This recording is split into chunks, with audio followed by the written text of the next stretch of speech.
Bismillahirrahmanirrahim. Assalamu alaikum wa rahmatullahi wa barakatuh. As we welcome you once again to Wednesday nights with Inayet Wadee, where we host a whole range of panel discussions looking at topics of interest. And obviously in South Africa at this point in time, the major talking point is what has been taking place in large parts of KwaZulu-Natal and also in Gauteng with the looting that has been taking place. And if we coin the phrase that South Africa is burning at this point in time, and the question is, are we shocked? Are we surprised? Is this just about Jacob Zuma? Were the warning signs there for a very, very long time? Was it actually coming? And we know that there are many that are talking about the poverty crisis in South Africa. Also, with regard to the ruling party, the ANC, huge question marks that have been raised. Is the party in control? Is the party dysfunctional? Have promises that have been made for years, 27 years down the line, have they not materialized? And this is where we beg the question, and this is where we've coined the phrase, looking at this evening's show, talking about from government looters to mass looting and anarchy, because that is exactly what is happening in South Africa as we speak.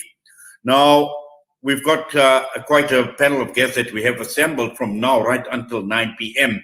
And in the first half of the show, from now right until 8 p.m., we are joined by Adil Nchabeleng, a Transform RSA. We have got Dr. Anthony Turton, water resource specialist and social commentator. We've got Ashraf Patel, a researcher, and we've got Imraahn Mukaddam, who has been the bread prize champion in South Africa. Later on in the program, we'll be joined by Hameeda, Deedat, social science researcher, and also we'll be talking with Abeedah Adams from the People's Coalition. And I see the panel have appeared on my screen. And just to remind our listeners and viewers that you can view the show on Salam Media's Facebook page. We also have got a YouTube channel, so you can tune in and you can join us this evening. Now to the panelists, to Imraahn, to Crown Prince Adil Nchabeleng and Dr. Anthony Turton, Ashraf Patel, Assalamu alaikum, good evening, and welcome to all of you. Walaikum salam wa rahmatullah. Right, Adil, I'm going to start off with you, and obviously looking at what has been taking place. And the key question is, I think many of us have been concerned. We have become emotional about what we see happening around us. And rightly so, we should be concerned. We are worried. We are deeply worried. And many of us are actually shocked that this has now happened in South Africa. The question is, are we surprised at what we have seen taking place in the last few days? From the point of view of what I've been observing, and then from my point of view, this should not come as a surprise, nor should it actually be pretended as if it is a surprise. This was expected. It has already been, sort of a lot of people really could see it coming, and they warned a lot of times about what is currently at risk. I mean, this was averted. If you could remember, this particular level of uprisings and riots was actually averted when the first move was done, when there was a forceful move to remove the then at the time President Zuma, who was then actually forced by his own party to actually vacate the seat. But then it was averted. Somehow he came out and he really gave a live sort of a calling off everybody to say, guys, stand down, whatever it is. If you're upset about the process, leave it for what it is, and we can always look at it some other time. This time, there wasn't any opportunity, by the way, for anybody to even address the media at the last hour to say this is it. Everybody had hoped that probably there would be some last-minute, Constitutional Court as well as the High Court in Pietermaritzburg, there will be a last-minute relief in order to avert what is currently happening. People were gathering. I mean, I saw massive crowds. I saw massive amounts of people gathering at his homestead saying that they are going to stand there to protect him and they are not going to allow anybody to happen. So if we were to mislead the South Africans, and this is what I'm hearing from South African leaders who are actually coming up with a host of all arrays of excuses, this involves criminality. Yes, every riot ends up in some form of criminality, but the cause of this could have been averted. The real root to the problem was known, was already experienced in the sense that there was a judgment which was issued out by the Crown Court, which was supposed to be served within a week. I mean, nobody's ever seen such a precedent. Not only that, within that particular week, already 1,000 police were sent out to go and arrest one man who was not even a flight risk or anything, who had not even posed any threats or whatsoever. So you could see there was a precipitation of some form of a challenge and anger of some sort. And there was a lot of media spinning on how dangerous and this individual is and whatever, to a point where it culminated to what he calmed down when he actually addressed the masses on a Sunday to say, look, I'm still looking at the last option to see if the courts could still be, appealing, open to listen to an appeal where we say that this was unnecessary. We all know that the Constitutional Court, from our own perspectives and point of views, that there was an erring in the judgment. Not only that, this current week they had on Monday, there was a whole deliberation of the appeal to rescind the particular judgment, which actually had sentenced Jacob Zuma to 15 months. In that appeal, you could see even the judges themselves very clearly indicating that they had done some things that were completely time and were not even in compliance, particularly with the aspect of what they knew as the constitutional law, because there wasn't an utmost agreement on the course of action that was taken. And not only that, I think the worst part of it was the regret in the outcome, because nobody anticipated the level of outreach that we have already witnessed, that is currently ongoing in the country, that is currently spilling over now to becoming really community against community, neighbor against neighbor, relating to fellow South Africans now who are now at odds with each other. It started off as a Free Jacob Zuma campaign. Then elements came in, which then took advantage of the campaign and exacerbated it when it went into the extremes of extreme massive looting, destruction of public and private property, aspect of people taking really matters into their own hands. But the rallying theme was that they feel anger. But below the belt, you can see that there's been a moment of something coming where people said we are waiting for the moment where we can actually take every element in our hands, take the law into our hands to show our disgust and our anger unto the system. And it went to a point where, there was such ravaging and destruction and destroying of property to such extreme levels that our state was caught unprepared. We made excuses to say that, no, this will not spill over, this will not be a problem. But I can tell you, with what had happened already, they already now feel the pinch, and it has now catapulted to a point whereby there is a clear direct call. You go and look at all social media. 2 days ago, the Ramaphosa must fall trend line was on its hectic level. People are now calling for the president to resign for his failure to have contained the situation and for his failure to have given direction in the leadership. So this is not just no longer a public sentimental opinion based on few experts. Everybody else is commenting about the outrage of the riots and the revolt, as well as the destruction of public property. But we tend to forget that this history was presented to us in the 80s, when the last vestiges of apartheid was actually visited during the riot days. This is the same technical methodology that the ANC and all liberation parties used to create confusion and actually destroy the system at the time. They went on a looting rampage. There was everything destroyed, public property, private property, anything to do with business interests was all shut down. They made townships inaccessible and even unreachable. And this was the same liberation struggle of our struggle today. Today, they are in the same position, in the ministerial position, in the ruling party, and they're all acting surprised as if they were caught unattended or they were caught sort of unprepared.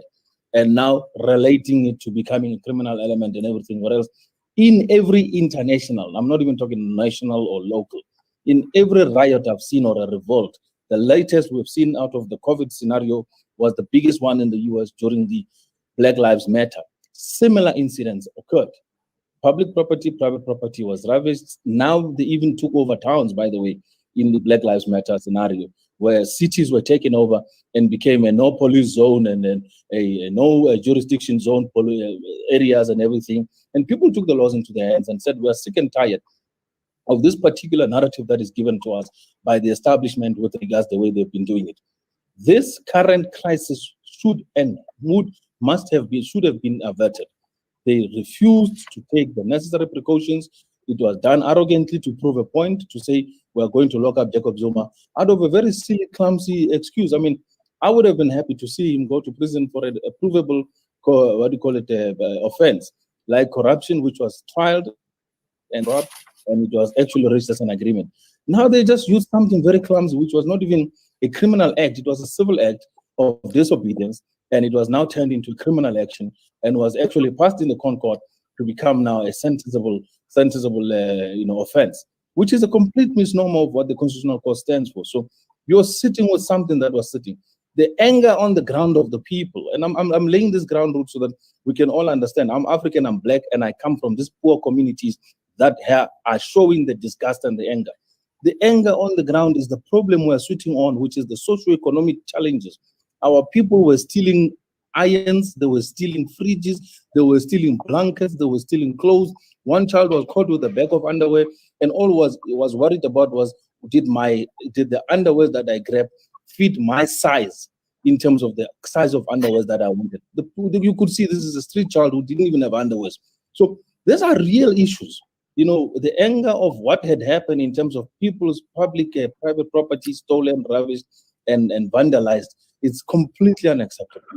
But going back to what all of these riots always end up in, you see the element of disgust expressed in this manner, whereby public property is used as the last form of defense, as a last form of rioting to show that they are disgusted at the situation. And it shows you the levels of poverty. If it were rich people protesting here, you would not see this kind of damage in terms of public property. They would have. Adil, can I just stop you there for a minute? Because I think I just want to adopt a certain train of thought, because you raised certain issues, and I'd like Dr. Anthony Turton to basically come in, looking at, obviously, Adil has been speaking about the system. Now, obviously, Dr. Turton, for a very long time now, we've heard commentators, we've heard people talking about South Africa, whether this country is ripe for a revolution. So this is not something about what has just happened. It's not only about Jacob Zuma, but there is something fundamentally wrong with the system within which operate that has given rise to the type of anarchy that we are seeing today. And just your thoughts, looking at the scenario that is playing out, and people in the type of mood or the mode that they are in. Yes, you asked the question, are we surprised? And the answer is no, we're not surprised, because this has been a long time coming. There's no question of doubt about it. If you follow my Facebook page, I've been writing about this for a long period of time. In fact, I put out posts probably as much as a year ago about 18-wheel trucks being looted outside Port Shepstone. And this is a regular occurrence. I posted one as recently as about a week or two ago. Trucks being looted outside Port Shepstone, trucks full of baked beans. And they're being looted while the police are standing by and watching. So we've had a long feed up to this thing. It's not a surprise at all. And then, of course, over the last weekend, before this this violence erupted, we had a series of announcements made through social media. One of them was a poster that I put on my Facebook page. Another one was a series of voice notes that spoke about midnight on Sunday night. This is when it's going to start happening. So it was known for a long period of time, and people trivialized it and said it's irrelevant. If we want to dig down under this, we can talk about the fact that it's a socio-economic issue, et cetera, et cetera. And I agree, all of those things are important. We can ask, why is there such a level of inequality in South Africa? And we can really dig under that thing there. And I would argue that it's because South Africa has become an uninvestable economy. And we're becoming uninvestable for a number of reasons. We can blame white monopoly capital, whatever you want to. That trivializes the issue. The fact of the matter is that South Africa has become two things. On the one hand, it's become uninvestable. And because it's uninvestable, we can't create jobs. And we can talk about it now for hours about what that means. But the other thing, I think that's very important.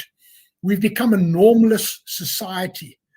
In fact, there's a sociological concept that I've been fiddling around with now in my writing for some time as well, the concept of enemy, A-N-O-M-I, enemy. Go and Google what it means. And what it effectively means is when there's a loss and breakdown of norms in society, your people start despairing at the loss of norms, and they eventually, ultimately, if it goes to the end result of it, is mass suicide. So we are seeing now the spontaneous uprising of self-help units, of people that are organizing themselves. I'm calling them militia for various reasons. Not everyone likes that name, but I'm calling them, for want of a better word, you're getting the emergence of self-help units that are now starting to enforce the very norms that are missing. And I'm going to just close the statement by saying that I think what we are seeing in South Africa today is a mirror image at grassroots level of what has been happening in the ruling party for the last quarter of a century. In fact, a while ago, a colleague of mine, I'm a former intelligence officer, which is a well-known fact, and one of my colleagues, a founding member of the South African Secret Service, was a former ANC man, a former MK senior guy, and he recently wrote on Facebook that the ANC has become a criminal syndicate posing as a masquerading as a liberation movement. And for a senior man like that to make such a statement caused me to actually sit back and say, what is going on here now? So I would argue that for the last quarter century, we've had looting taking place at government level. The president, the ex-president Jacob Zuma, looted. He enabled the theft of something like 25% of the gross domestic product of this country. I don't know what the exact number is. No one knows what the exact number is, but he has enabled the looting of a number so big that you can accurately measure it as a fraction of the total GDP of the economy. And that is one of the reasons why we have such joblessness today, such economic decay, because we are uninvestable, because no one's going to put money into a place that is looted so blatantly. So I would argue that the looting that's been taking place at government level, protected by the ANC, and the unwillingness to impose the rule of law in order to protect their internal looting, has now simply been cascaded down through this process of enemy. It's been cascaded down now to grassroots level, and people have taken the law into their own hands. I don't buy the fact that this is because people are hungry. We've seen too many images of people in Mercedes-Benz motor cars loading large screen TVs into their motor cars, into their German luxury motor cars. This is not just about poverty. Of course, poverty is a factor in it. And in fact, just to build on my argument, just today has been a very significant development on the south coast of KZN, where the traditional leadership, the Zulu King, has now made an announcement. He's reached out to the formal structures of municipal government and has made a statement that the Zulu people are not at war with the Indian people, and the Zulu people, in fact, want to live peacefully. And the last thing I heard was a voice note by one of the councillors about an hour ago, where they were currently locked in talks with the Zulu King, because this is not a Zulu thing only. It's about a criminal cabal that happens to speak Zulu, but it's not reflective of all the Zulu people. And I'll just say one more thing. Where we've seen, in my own eyes, where I've seen in the last 48 hours, the emergence of one of these local militia has been in Port Shepstone, most notably driven by Muslim people who have been very orderly, very organized, and they have, without any question of doubt, stabilized the situation in Port Shepstone.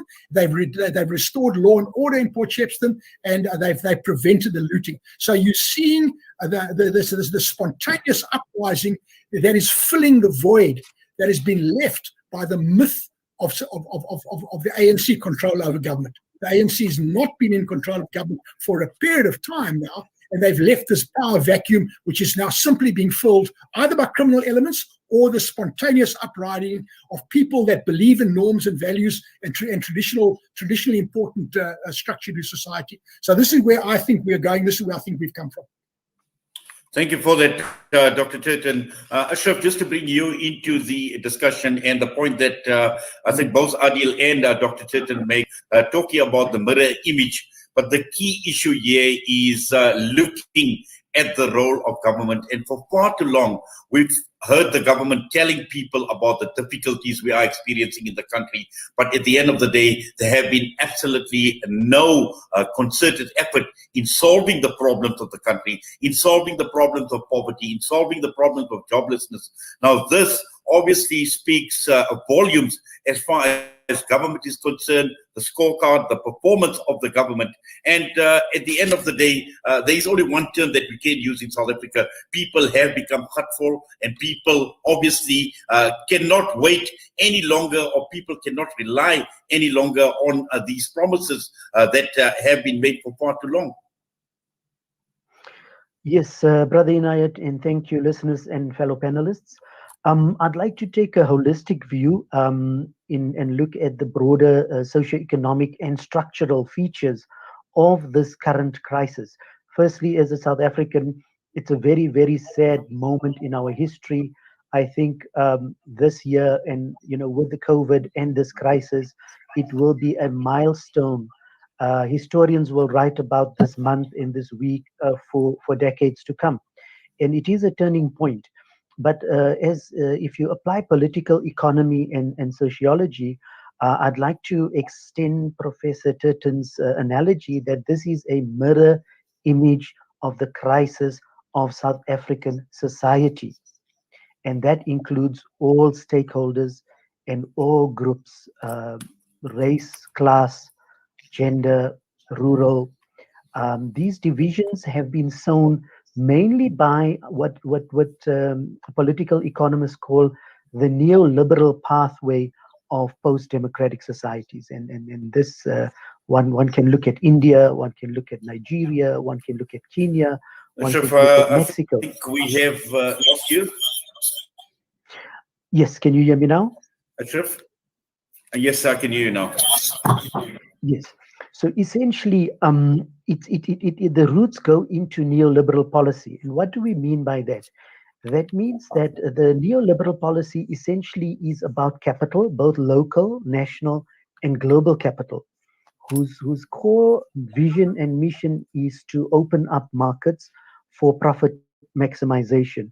And if we look in the last year with the COVID crisis, in a time when we were meant to have social cohesion and expand the developmental state, this government in 2020 accepted a loan from the International Monetary Fund, the IMF, over $5 billion.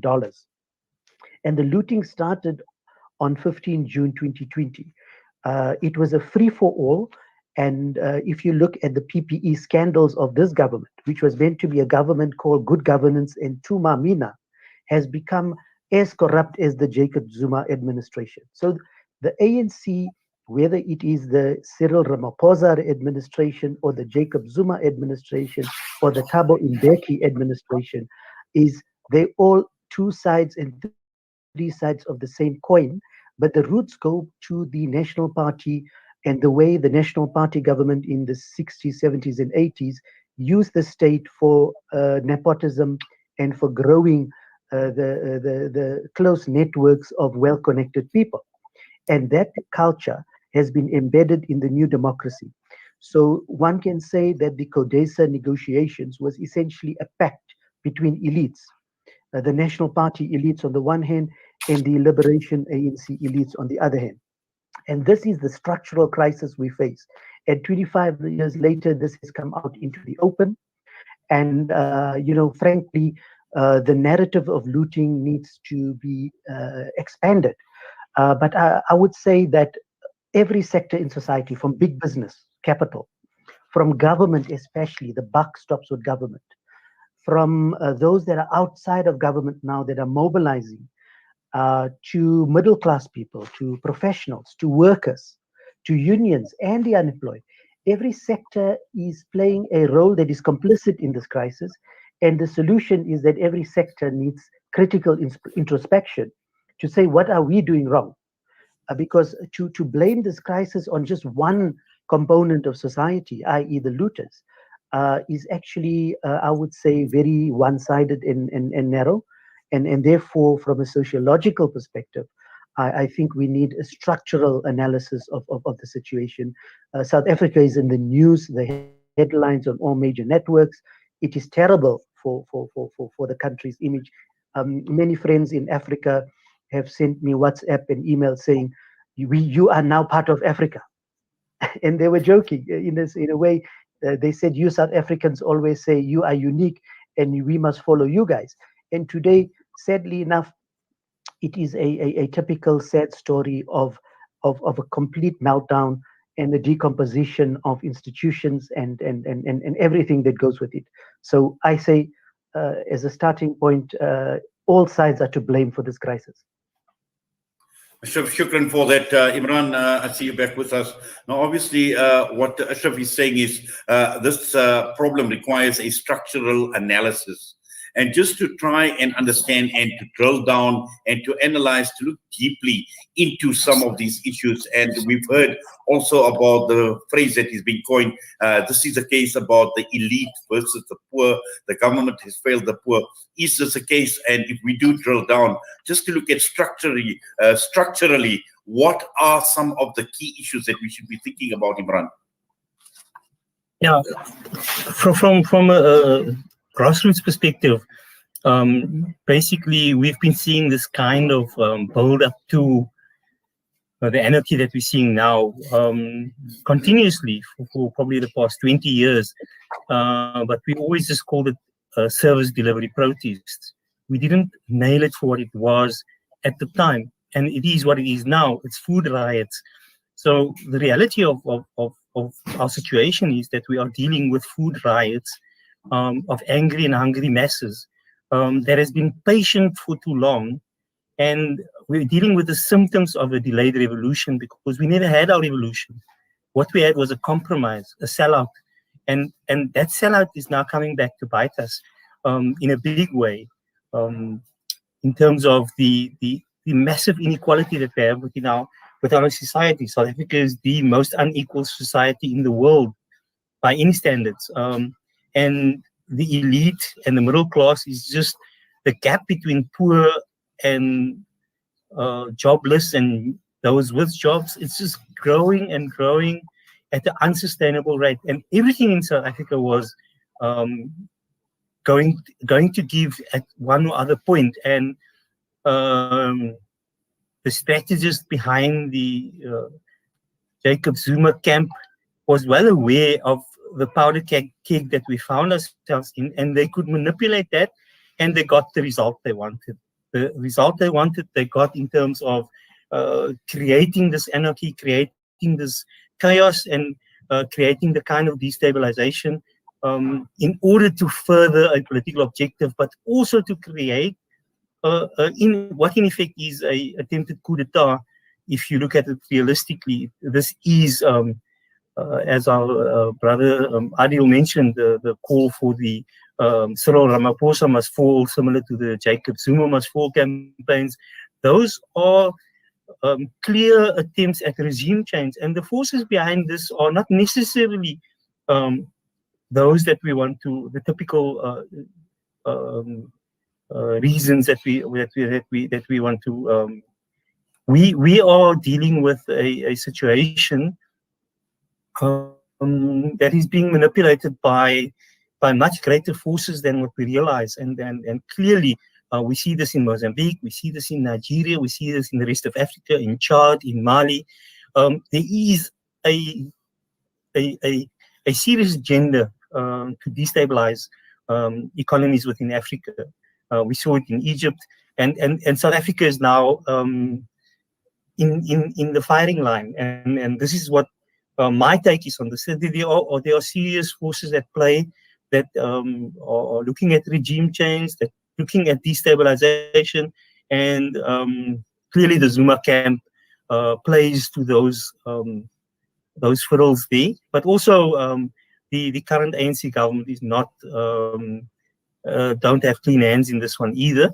They clearly have been part of this orchestration of forces, but we are dealing with a lot of intricate and difficult to analyze situations, but we know for a fact that we're part of this broader destabilization of Africa because of the scramble for resources. So there's a lot at play here that's beneath the surface. But the real issues is the inequality and the unsustainable inequality in our society that is deliberate. There's a deliberate reason why we have this higher rate of joblessness amongst the youth. 72% of our youth are unemployed. the highest in the world and the highest in the history of the world, of the industrial world, that a country can have that level of unemployment among youth. And when you look at that, the amount of growth in South Africa, the jobless growth, what does it mean? It means that people are getting extremely wealthy without creating jobs, without reinvesting back into the source of their wealth. And small businesses, big businesses, everybody in the system is to blame for it and is taking advantage of it. And nobody's plowing back. The problem that we have is that we believe that we're entitled to take as much as we can, and we don't have to give anything back. If you look at our tax system, the small tax base compared to the large amount of beneficiaries of grants, that's definitely not going to be sustainable. We can't carry on with our current grant system for the next 5 years. There's just no money for it. But we know that the only solution right now is to bring in the basic income grant, so that at least we lift the jobless majority above the extreme poverty line. That would be the one quick fix right now. But other than that, structural change needs to happen, and maybe the revolution that should have happened needs to happen, because we can't carry on unsustainably as we have. But at the same time, we have to be very careful that we don't play into the hands of forces that clearly have agendas to extract as much as they can out of Africa, and to use us as the scapegoat, and use us to exploit as much as they can for the global north, if we have to use that kind of language as well. Yes, Imraahn, obviously we will talk a lot more about this force that you speak about, but just to come back to Adil in Nchabeleng. Now, Adil, throughout the entire saga, and also going back to the last 27 years, one thing that has been clear is we have seen leadership vacuums, we have seen a leadership crisis, and even with the latest saga that is playing out, we've seen factions within the ruling party, within the ANC, those that have even condoned and instructed those to go out and go and loot. Now, this obviously tells me that we have got a major problem, because nobody is taking the lead. And also just looking at leadership in general, Adil, the last 27 years, the type of leadership that we've had, have we had the right leadership? Because, I know Imraahn is talking about the revolution that should have happened at the time when South Africa became a democracy. It was a compromise. But have we had the right leadership in this country, to try and avoid the scenario or the situation that we find ourselves in, where we talk about the elite versus the poor, we talk about the government failing the poor and the like? Thank you for really posing that question, because the issue of leadership in South Africa has always been highly and really heavily debated.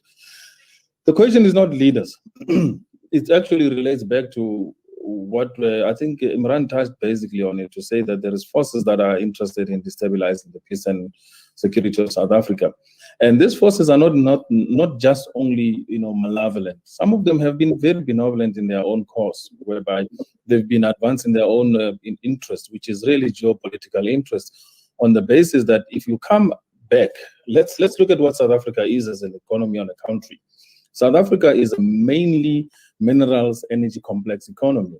And then secondary to it is agriculture. And then thereafter is basic services like financial services and etc., retail and financial services. This is what comprises of what we call the South Africa as a country itself. From that perspective point of view, is the minerals of this country is what keeps this country afloat and what gives it its existence and claim to the world in terms of its success. So the biggest contestation right now, this particular perspective what we're talking about, is there is a contest for grabbing the control of South Africa and using any means necessary and possible. The fact that we are seeing these riots that are currently happening, and behind it, of course, there is a third force that is operating. To give it to Zuma is actually an exaggeration, because I'm one of those people that are very close to the old man previously and even in the current scenario. And I really don't get it when people come up with this wild card scenarios that he's extremely powerful behind the scene. He's got mobilize units and forces that are militia based on the ground. And I'm giving you really first-hand and inside information. So you can quote me verbatim on this thing. I'm one of the closest Zuma allies, and I've always stood by his side throughout his whole trial process and leading up to today. So we must put things into context. And sometimes leaders refuse to take responsibility. South Africa is mainly controlled by three main interests, okay? Mainly global interests. One, the British have a lot of money invested in South Africa, giving on the basis of what we call the current foreign direct investment. If you go and investigate it, you will see it's in the tune of almost 50% of South Africa's economy on foreign direct investment. You go and you look at the Americans' interest, and you go and you look at the rest of Europe. The rest of other partners and parties actually currently contesting interest are those that are currently buying mineral resources, like your China, like your other regions in the world that are dependent on South Africa's input with regards to the economy and control. So these forces have been, when we saw the collapse of what they actually called it at the time, where BRICS countries, where there was a strong BRICS force which wanted to establish this actually territory and terrain in the South African economy and establish certain key projects, what way to give them some level of foreign direct investment exposure in the South African economy. That move was muted and actually attacked, literally. And that foreign direct investment never actually reached its destination. So I hear a lot of theories that are going around to say Zuma has been extremely powerful in doing this thing. No, people were waiting for an opportune moment. It was like a matchstick which was just almost out of the box, waiting to be lit. And we know during the current President Ramaphosa, there's been already major looting during attacks of foreign national shops. This is not the first time. It's just the magnitude at which it happened today was much more at a broader scale. Foreign attack shops, foreign-owned shops were attacked previously in several years, last year, a year before, and this has been an ongoing uprising.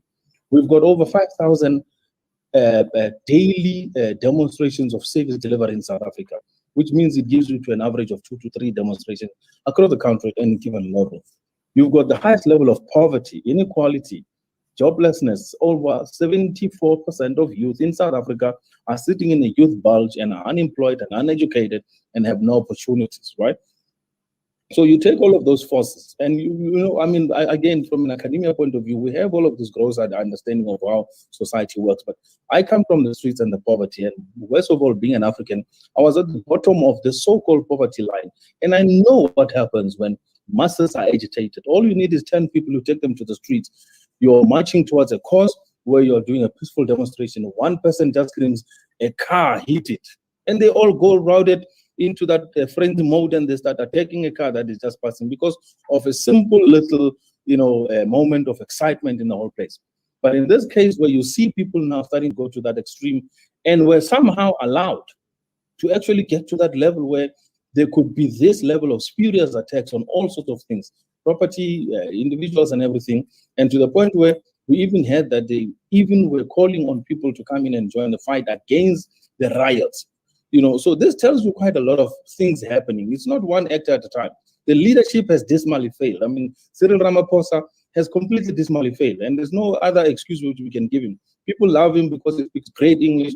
Wonderful. It makes no difference in the reality of the South African context on what is currently being experienced. If you have the majority, over 80% of your population, living in squalor, sitting in squatter camps, looking at you guys passing up every day with fancy cars, which I have one of them as well, and every day being able to parade the ostentatious, luxurious lifestyles that minority South Africans, in terms of less than a 5%, enjoy in this country, in the big cities and everything.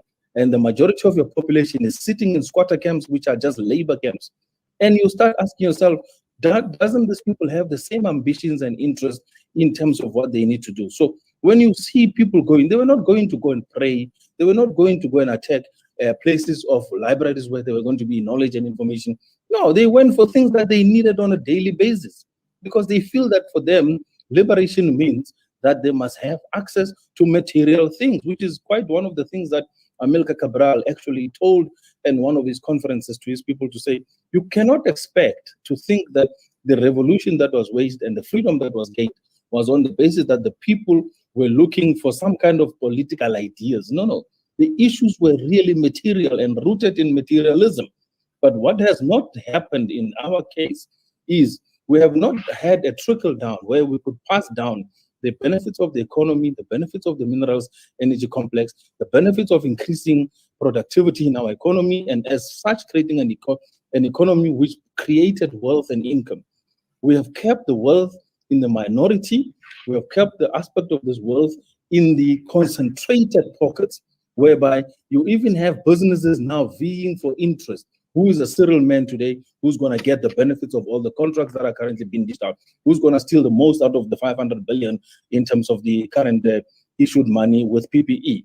You know, and like Ashraf had indicated, that it is not to do with a particular cabal or faction. And then there's no need to say that there is a cabal or a faction operating in this case, trying to destabilize Cyril Ramaphosa. It's a grand known lie. And I'm going to dispel it on those bases, because the people that are currently accused, I see them on a regular basis, and half of them are not even involved at the grassroots organizing of any of these activities, not even their related allies. So we are very good at coming up with schematic ideas and ideology as to what is the root of the problem. But when it comes to really blaming the person who has to take the responsibility, 474 days today, we are still going, I think it's 75 days, we are still going in on one of the most harshest in the world lockdown and lockdown-based rules, where the majority of the people are at home, including even paid government employees. And you want to tell me that people are sitting at home and really thinking so beautiful,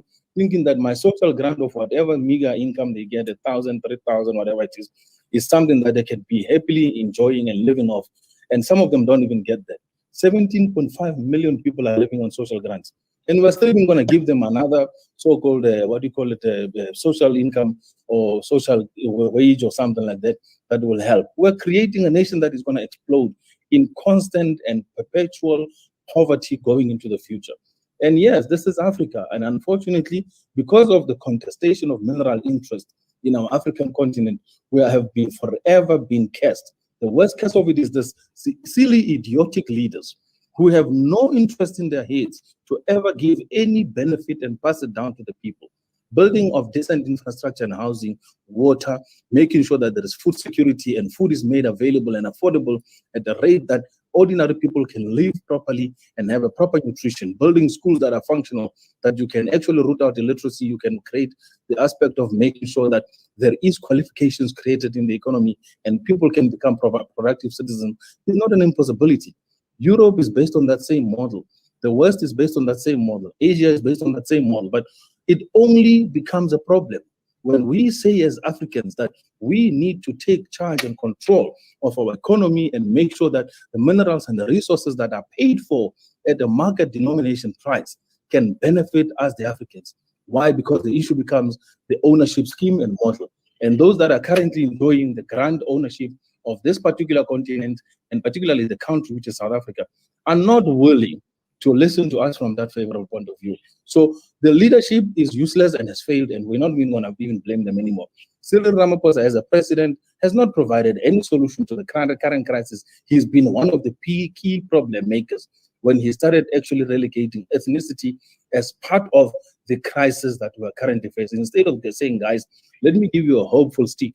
In the next month, we are opening up XYZ to create opportunity employment. Can we stop the riots and focus on rebuilding the economy? Make sure that we can bring about jobs. We are opening up universities. We are doing all of these things are possible, but none of these things were actually even implemented, were even spoken about. Everybody spoke about how they're going to be bringing down the military to show that now this is a dictatorship state, how they were going to bring down the aspect of the police, the brute force of the might of the law, and all of this nonsensical jargon that is used today to intimidate people into silence. Anybody else who's talking on social media that told that you've been monitored on social WhatsApp media groups and everything, whatever you say, we're going to come down on you. And I'm one of those people who have really taken a decision to say, really, I don't care at the end of the day. There is a creator who's above all of us, and anybody else who wants to play God in the scheme of world we are living in today is fooling himself.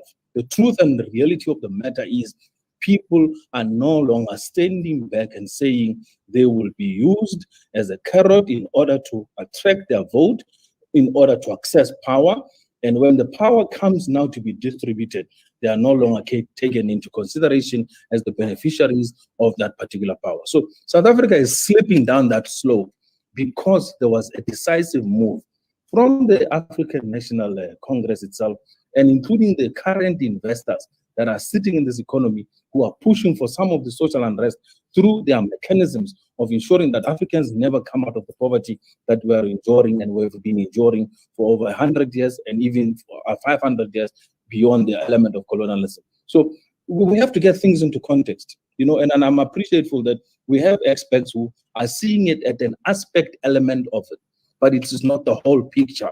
The whole picture is Africans are angry and Africans are upset. They are at the level whereby even intellectuals and professionals among them are saying that we need a far much more heavier revolution that will bring down the standstill and rebuilding of this country and economy. And it is about time that the current leaders, particularly given the fact that they have not shown any interest and concern to the people, that is about time that they go. So the call for Cyril Ramaphosa to fall, it's a liberal call. It's an open, what you call a freedom of speech, and he should be told to leave. I mean, like any other leader who's not performing. I mean, who's going to be sitting around with a president who is so aloof and doesn't even understand the issues of the day? And instead, when he has to address people, he addresses them from a point of view of fear and anger and all those things. Nobody wants that kind of a leader. People want to see things happen. If we were having a good time, things happening in the economy, there would not be a leadership where there will be a crisis and a vacuum. So the leadership crisis is born out of these things. But the real geopolitical interest, which is the stronghold of the monopolies right now in this economy, which is the current foreign direct investors who are holding and hunting everybody down and are passing on judgments to people, you know, giving, I mean, a sentence as silly as it is to Zuma was inspired by some of these things. We've even heard that there were the likes of Rupert who told him that you must do something about X, Y, Z, and if you don't do it, we're going to make sure that we can put this economy to a standstill. And we don't go back to those annals of history and start looking at what brought about what is currently happening. You cannot tell me the government was not anticipating this riots on the pretext of actually putting Jacob Zuma in jail. Now that it has happened, they're all saying now the criminality, now all of these elements, and now it's showing all of those things. Those are just, you know, we call it the ravages of everything, whether it's war and everything, is going to happen. But what is the pretext? What is the trigger to it? And why have we not acted correctly in this case? And there's one aspect, you know, I'm black, and I know how every nationality in the world looks at us as black people as the animals and the downtrodden and the people who have no rights to even demand anything that is fair and decent. We continuously get relegated to being the last to receive anything on anything. So when we start rioting for basic material needs, we are seen as criminals, we are seen as violent, we are seen as brutal and everything, yet they don't take into consideration the basic human needs, which are not even driven by nationality, nor race or continent. It's driven by what all humans want. The recognition of their humanity, the ability to live their lives the way they want to live it. If they want to enjoy some level of luxury, allow them. The economy should be created for that. But we haven't had a just system. This is not a just system to any level. It has been at the level of a macro domination of capital, which rules by any means necessary, even if it means manipulating. You do something, they'll tell you we'll shoot down your currency. You do something wrong, they'll tell you we'll divest out of your market. And we've been dictated by these forces that are really, at some level, draconian and have not helped our growth and development. So I'm sorry, I'm not going to agree to some of the, you know, the academic views that are shared in the platform. As much as I'm academic in my approach and understanding of things, I come back to my humanity as an African. And I said, as a black person, we have been set on too long, and we have been literally treated with such disdain and disrespect, including by our own black leaders. Well, shukran for that, Adil. Dr. Anthony Turton, now, you know, I know you've written extensively about leadership, and also in your latest piece where you speak about the leadership vacuum, you speak about the man in the hat, you speak about the leadership vacuum in our intelligence services. And also, you know, we've heard the president's response to this crisis. We heard his speech the other night. And just, you know, what do you firstly make of you know, the response of the president, of the leader of the country, President Cyril Ramaphosa, the speech? We know there are many that have been critical about the speech, and it's not what they wanted to hear coming from the president in dealing with the crisis that has been unfolding.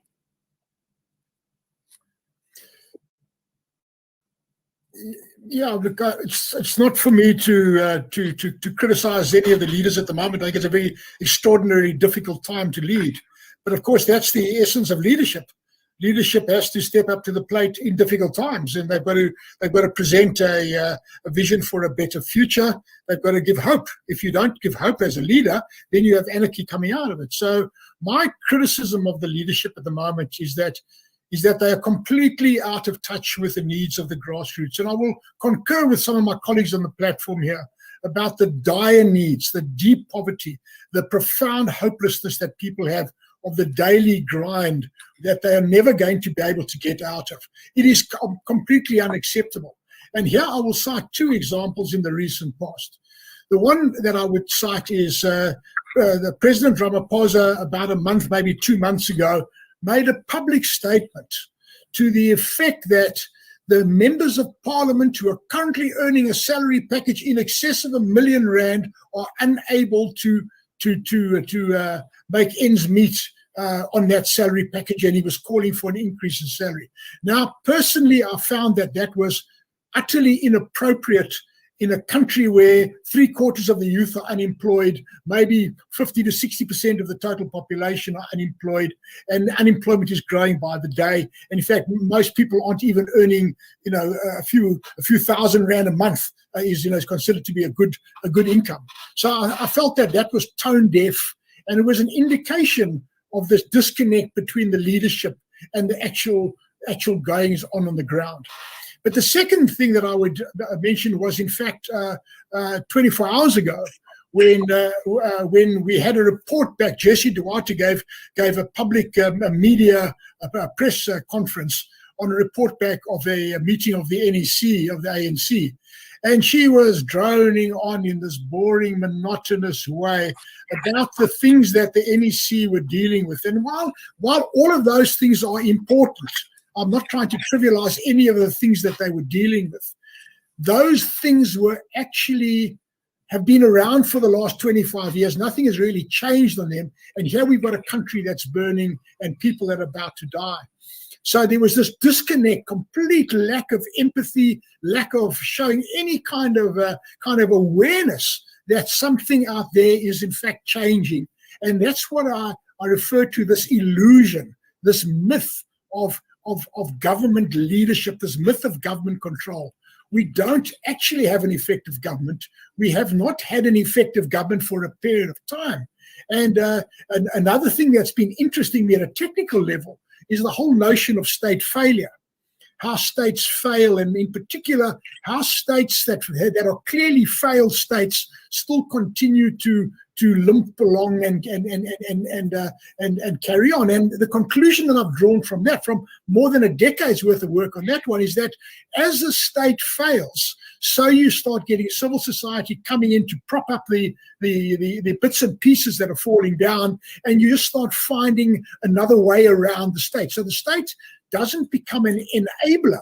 And here we're talking possibly about the developmental state. Is the developmental state an enabler of job creation and whatever other good things people need, or is the state an impediment?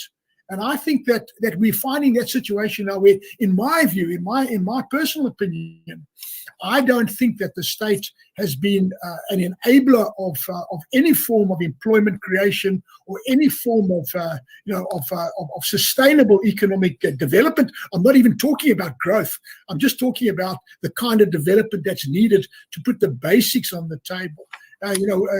Someone previously mentioned this thing about a basic grant. Of course, we need those kind of things for to reduce poverty. But how are we going to eradicate poverty? And we're not going to eradicate poverty by constantly making people dependent on grants. I would say that the poverty debate has to be dealt with in a very sensitive way, because my personal view is that we eradicate poverty by creating an enabling environment for people to get an employment in a meaningful way, a dignified employment where they can earn an honorable wage, an honorable salary that's based on productivity. Okay, maybe a little bit sort of neoliberal in my thinking in that regard. I'm not going to apologize for that, but I think that's what we need. We need to enable people to reach their full potential as human beings and not be as dependent as they are on the state, because ultimately, whichever way we cut this cake, we have to allocate resources to social grants, etc., which come from taxes, and the taxes come from economic activity. So if we don't have economic activity, we don't have taxes. And now we started introducing another word into the conversation, and that is this ugly word that I've been writing about called the fiscal cliff. The fiscal cliff that's coming ever closer. Someone mentioned earlier on about the IMF loan that we recently had, and what happened to that loan? Well, the fiscal cliff, like it or not, it's a reality. Ultimately, if the state is unable to pay its employees because the revenues coming into the state from taxes are insufficient, you've got a choice. You either ramp up the taxes and make it increasingly more unlikely to attract jobs and to create the kind of investment needed to attract to grow jobs, and then you start driving a capital flight. And in fact, earlier on, one of the panelists mentioned FDI, foreign direct investment. And I would just like to say, in my personal view, foreign direct investment is not a curse. It's not a bad thing. It's something that we need. South Africa, the South African economy has always been dependent on foreign direct investment. At no time that I'm aware of, in my understanding of the history of South Africa, going back to even before we became a Union of South Africa in 1910, were we ever independent of FDI. So if you take foreign direct investment expressed as a percentage of GDP, as a simple baseline number that is price adjusted for inflation, etc., over time, in the 1980s, the rioting that happened in the mid-1980s triggered a net outflow of foreign direct investment from South Africa to the tune of minus 5% FDI, and that lasted for more than a decade. And it was that factor alone that brought the National Party to the negotiating table, that created the enabling environment for CODESA to take place. So that's the one number, net negative 5%. Then if you go into the democratic era now, in about 2013, when the Marikana crisis happened, at that point in time, we had a positive inflow of FDI, and literally overnight with Marikana, we started seeing an outflow of FDI, and it has continued on a linear trajectory since then. And it's the last numbers that I saw was it's about net negative 25 plus minus % of GDP. So in other words, we currently have a net negative outflow 5 times the magnitude of what brought the National Party to its knees. Now these are very, very real issues, and we can argue about whether a developmental state has the ability to create jobs, etc., without any inflow of capital. We can talk about creating our own capital, but ultimately capital is needed in some or other way to keep all of these things going. And until such time, in my view, from where I come from, until such time as we create an enabling environment for capital to flourish, we can continue blaming a small minority, white monopoly capital, which is, in my view, a fictitious thing. It's so small as to be relatively insignificant in the overall scheme of things. It's a historic artifact of what's happened over half a century of time since 1948. But it's not the real issue. The real issue, in my view, is the fact that we are unable to attract the kind of capital we needed in order to create jobs. And in fact, we are incentivizing South Africans, to touch base on what a previous speaker said, we are actually incentivizing South Africans not to invest back into their businesses, not to invest back into their communities, for fear that investment back into the community is going to eventually be taken away from them in the form of unfair taxes and other things. So this is a very serious and a very sober moment, I think, we need to reflect about this. What I try and do as an analyst, I try and take an arm's length approach. I try not to put myself on the playing field as well. And at the time, I try to be a commentator rather than a player at the time. And this is my view. The fiscal cliff is a serious, serious issue. It is looming ever closer.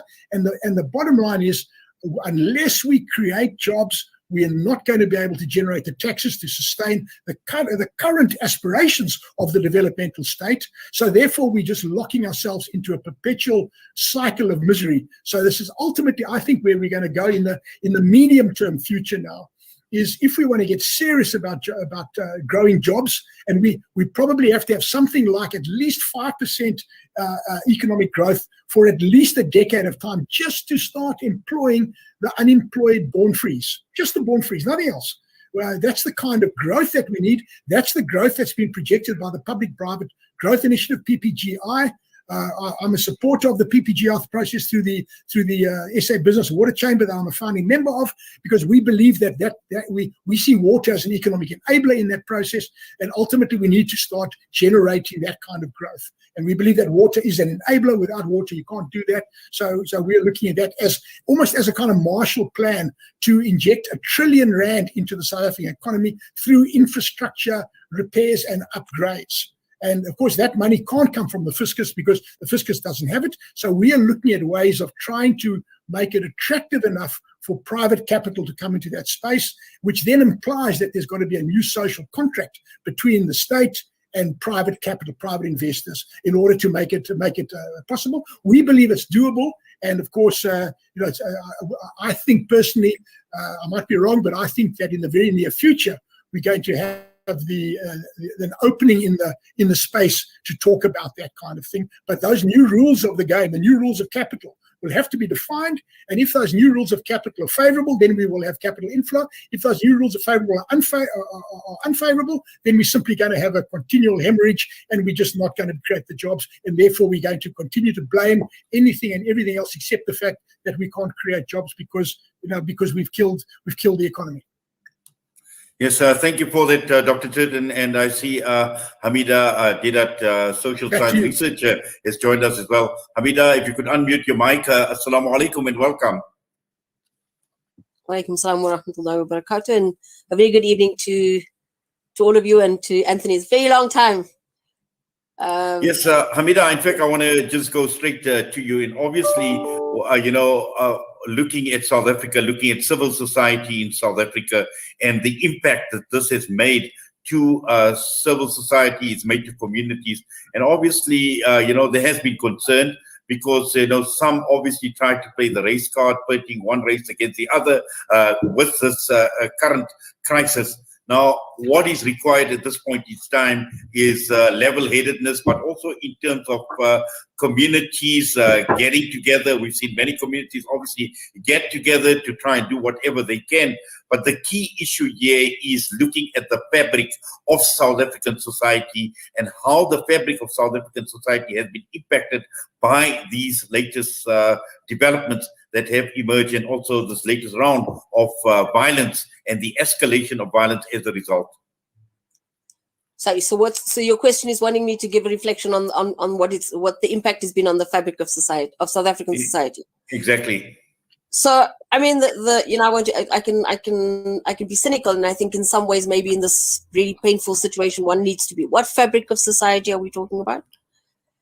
And let's go back to the Truth and Reconciliation Commission. We come from a really painful history, and I think the powers that be at the time decided to do the Truth and Reconciliation process and hoped that through some kind of compensation and engagement, they would have gotten South Africans to a space where we would have created this rainbow nation, and that would have constituted the fabric of our society. I think when you and I'm using that as a metaphor, right? I think when you look at what's happening today and over the last few days, and I don't think it's just specifically now, but it's happened over a period of time. It's dissipated. We in disarray. The fibers that are supposed to hold a society together has just disintegrated in the most horrific way. And I think for those of us who've lived through apartheid, And when we had aspirations of what a democracy and a new South Africa under a democracy would be, and what would have been the key pinnings or the underpinnings of a true democratic society, one in which rights were realized, one that the Constitution, the kinds of aspirations enshrined within the Freedom Charter and the Constitution, we see that none of this has, or very little of that has been realized. So I think we've been almost 20 years into our democracy. People's lives fundamentally, for the majority of South Africans, have not gotten better. I mean, I didn't get the earlier part of the discussion, but if you listen to some of the analysis provided by Anthony, I mean, in relation to the high levels of unemployment, if you look at the issues of job creation or the lack thereof, if you look at what's actually been happening to South Africans in general, we haven't seen advancement. We've seen disintegration, we've seen, poverty, we've seen emaciation, and clearly, and that's why I'm begging the question, what fabric of society? Because the fundaments that are required to build a democratic country has not been there. It's been a facade. And I think what this really painful and heartbreaking experience is beginning to show, when you plaster something, when you plaster over the cracks, eventually they start to wear. And ours is not just wearing, it's breaking. This is an erosion.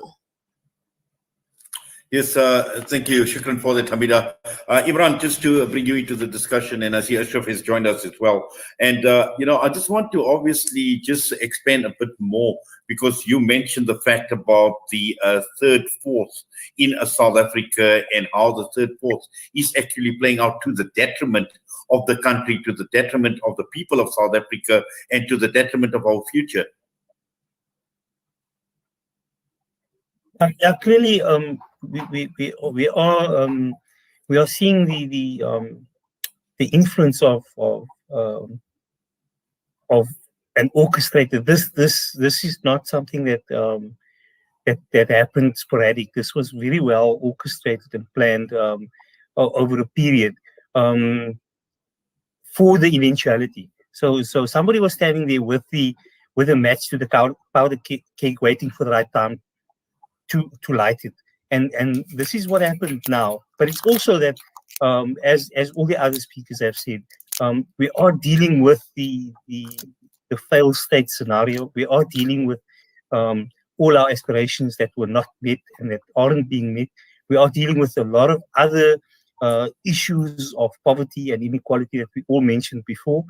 But a lot of this may be deliberate. A lot of the suffering that we are seeing is deliberate. A lot of the corruption that we are seeing is deliberate.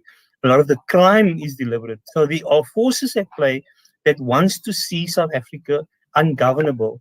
And through the ungovernability, the corruption can continue, the crime can continue. If we look at crime syndicates, because I work in the crime fighting sector a lot, if you look at the corruption within the police, if you look at the current scandal with Major General Veery in Cape Town, where he's been fired for a Facebook post, but he's the guy that brought the guns to gangs scenario on the Cape Flats to the fore. And you look at the instability on the Cape Flats, the low intensity civil war that we're dealing with in the Cape Flats for a long time now. And you look at the inability of the state to deal with that. But the ability of the Western Cape government and the city of Cape Town to be able to deploy 8,000 officers today on the Cape Flats in preparation for possible anarchy, it shows that the state has the capacity and the capability to deal with a lot of the issues, but there's a lack of political will, and there's a definite agenda to intervene when it suits them best. When our kids are dying on the Cape Flats on a daily basis, today, I think since Sunday, 71 taxi drivers has been killed on the Cape Flats. You want to tell me that is sporadic? That's all orchestrated.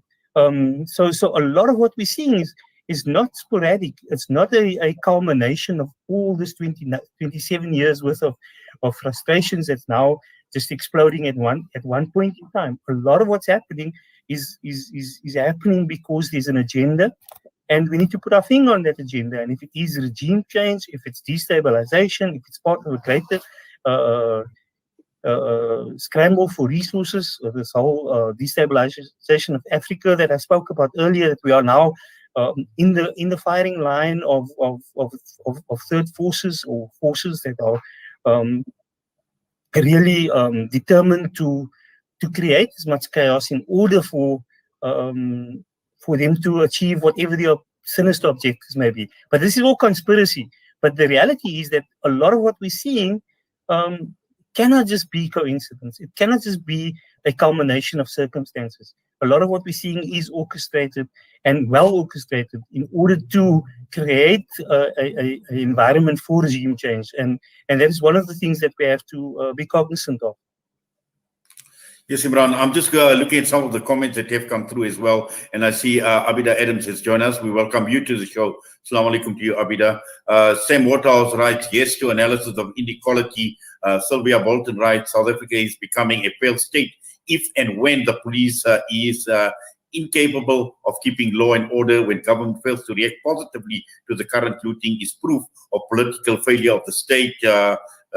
Radio Jazar writes, thank you, Adil, for not sugarcoating the truth. South Africa is the most unequal society in the world, and that's not okay. Sylvia says, leader Adil hits the nail on the head. CR remains indecisive, and his ministers, example, police and army, has no professional capacity to deal with today's threat. Now, these are just some of the comments that are coming through. And Adila Adams, once again, assalamu alaikum, and welcome to the show. Great that you are able to join us. Wa alaikum salam, and thanks for having me. Yes, now obviously you with the C19 People's Coalition, and you've actually now put out a release, and you obviously have expressed your concern, and you've made a number of calls on the government to ensure and to do certain things. Yes, we have. I think for us, one of the key things is, I'm not sure, I missed the first spot, but for us, clearly our position is that, to address the current unrest, and that is that the government has failed, and it is failed, and not, and for us, what is concerning is that this might have started out as people protesting against Jacob Zuma being arrested or being taken to prison. But subsequent to that, I mean, if there was an attempt, and that is also part of our concern, if you are then asked what we would reluctantly call looters, because even that, the connotations of that is really problematic, is that people were saying, we are hungry and we need food. So it might have started out as a protest, and I've heard also, and there's opportunistic and criminal elements who's using this period for their own, political agendas. But our challenge is the complete and absolute denial by the government to accept this for what it is, and it's really just food riots. People have the right to eat. People have the right to dignity. We are the most unequal society currently in the world. We cannot now then just want to accept that we are sitting on a powder keg. I mean, the percentage of, we've got 32% of unemployed. I mean, young people, we've got 70% of them unemployed, absolutely no opportunities for them. Then we have a very, very strict lockdown that even worsens the situation. And now government has just ended that 350 Rand, the social relief of distress grant. So, I mean, if you have absolutely no other alternatives, you have got no safety net. We now have a continued lockdown. More workers are at home. They are not getting paid. There's still no finalization with regards to the payment of the TERS. So, and the problem is that we condemn the looting, and we condemn, and we're saying, but why must people take TVs, etc., etc. But we are not condemning the looting of the state. I mean, this is a crisis of capitalism.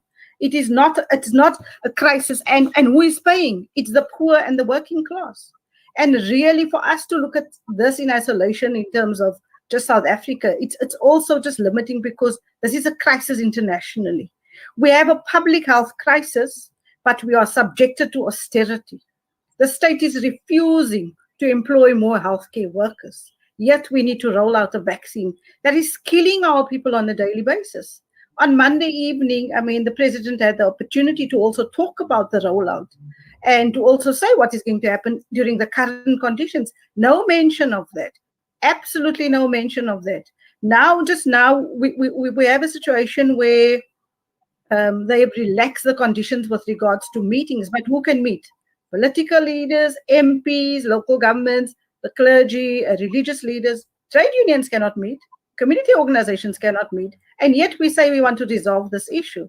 So really, I mean, like for us, the issue is it the people who's looting or is it the system that we're in? Capitalism is under crisis and we are just the victims of that crisis.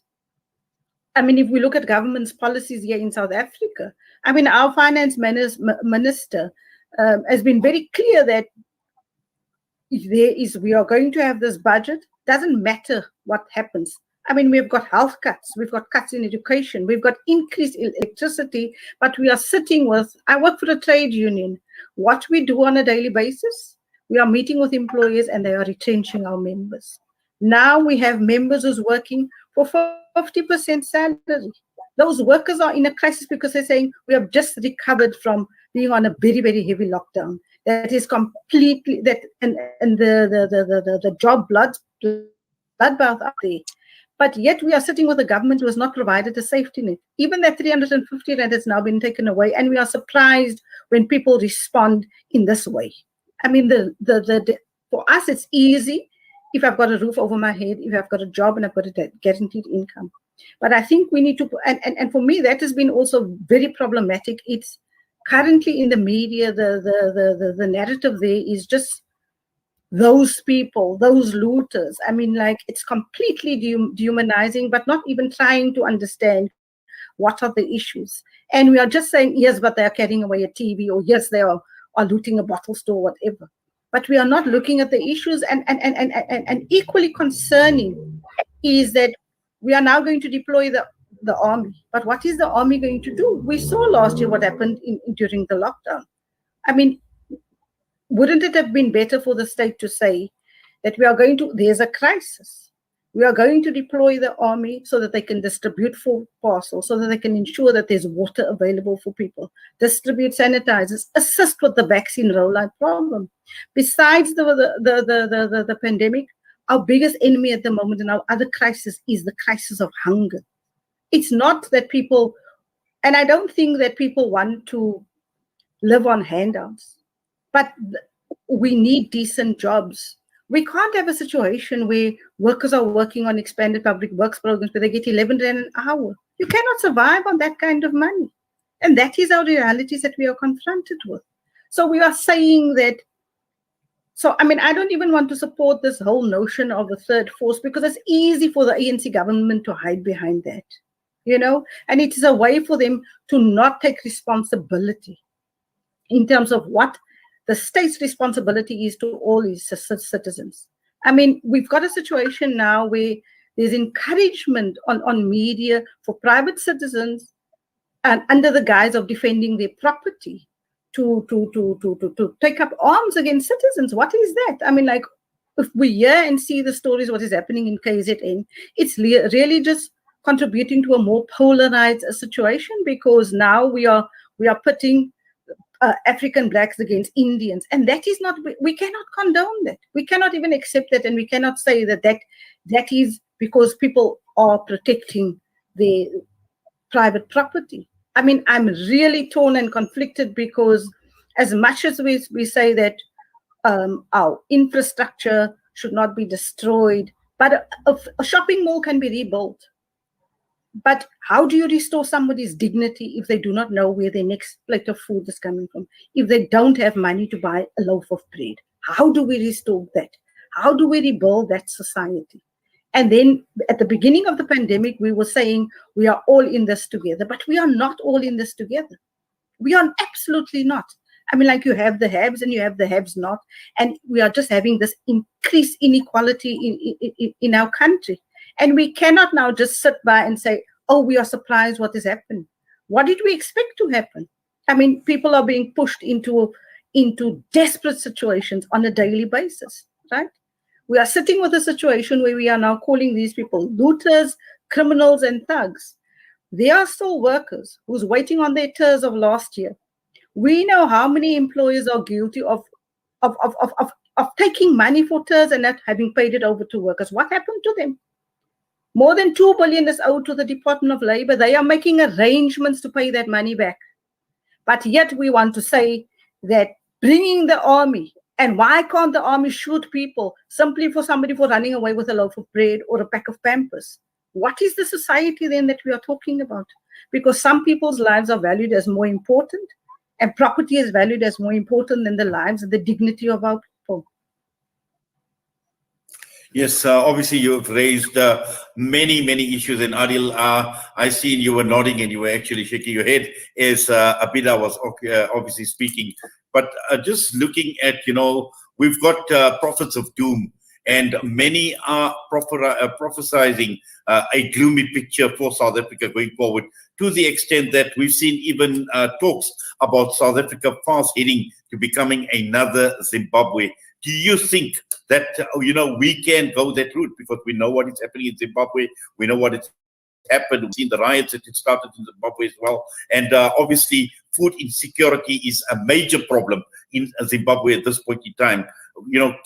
Has South Africa got the potential of going that route? I think it's simple. If people say South Africa is going the route of Zimbabwe, of course we're already in Zimbabwe. 80% of the population in this country is living on the breadline. So, I mean, some of these things we don't need to be exaggerating. We just have to be factual.